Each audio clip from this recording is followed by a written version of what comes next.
Dawn over a small valley near Kareedouw. This was day 2 of the M&G Investments PE Plett. It was a moving day as we said goodbye after a warm night's rest to Assegaaibosch Lodge and prepared to continue southwards on the journey. Riders loaded their bags onto the trucks to be taken down to night 2's race village at Kareedouw Lodge. The energetic and helpful support crew were in top form as they loaded up all the paraphernalia that makes the race village such a vibey spot overnight. In the solo leaders jersey, Alexander Lawrence looking to defend his lead over Isaac Strauss and Giles Fareed. Kevin Evans and Rogan Smart in the orange men's team's leaders jersey. Steph Walters and Robin de Groot wore the blue women's leaders jerseys.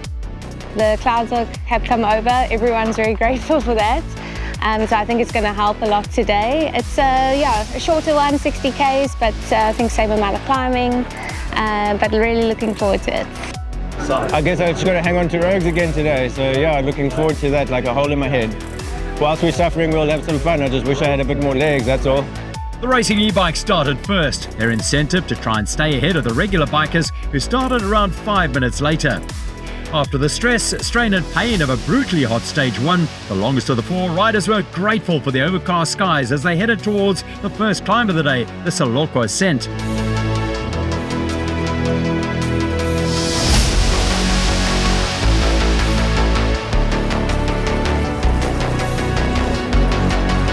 Years gone by, this was the king of the mountains. Rogan Smart dashed ahead to try and claim the £1,000 bonus, only this year it wasn't the com. Sorry, Rogues. All he did was put his partner in the hurt box. Solomon Lawrence joined the pair up front. The second place men, Bruce Campbell and Dan Howards, were all in on the chase. And Simon Stoffberg was hunting a top 3 finish in the solo men's race. The first 10 Ks had them exploring the beautiful Langkloof Mountains.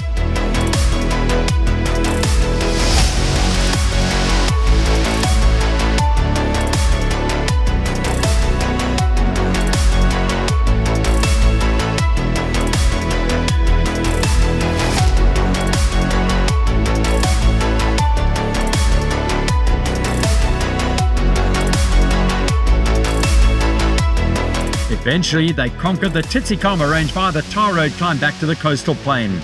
The stress and fatigue of Stage 1's intense heat was long forgotten, and riders revelled in the cooler temperatures and eventually rain. The nicer Toyota bike shop pair were thrashing it along the district roads. And Bruce Campbell was being whipped along by partner Dan Howards at the Action Cycles Bomb Squad team. It was an exhilarating day, a reward for the perseverance and pain of day 1. 60 kilometres and 1,200 metres of climbing is a tough stage, but in these conditions, it was closing on an absolute delight. There surely can be few more scenic water points than this at Robberhoek. And the Ilios travel team pushed their boat out so far, they laid on a super cool stop after 38 Ks. Amazing what a well-bred burry roll can do for your dance moves. The M&G Boost Bar was assigned for the race leaders. The finish was in sight.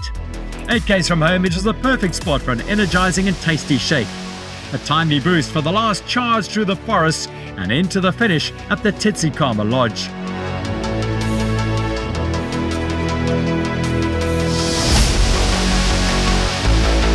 Solo race Alexander Lawrence joined Evans and Smart as they finished in a shade under 2.5 hours.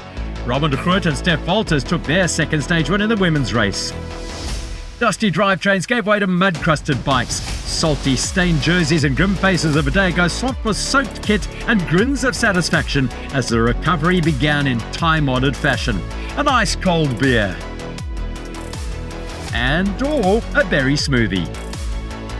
The busiest guys in the village were the Quano Academy crew in the bike wash, who with the help of Kranzel and Squirt restored muddy steeds to showroom condition for stage 3 of the M&G Investments PE Plett.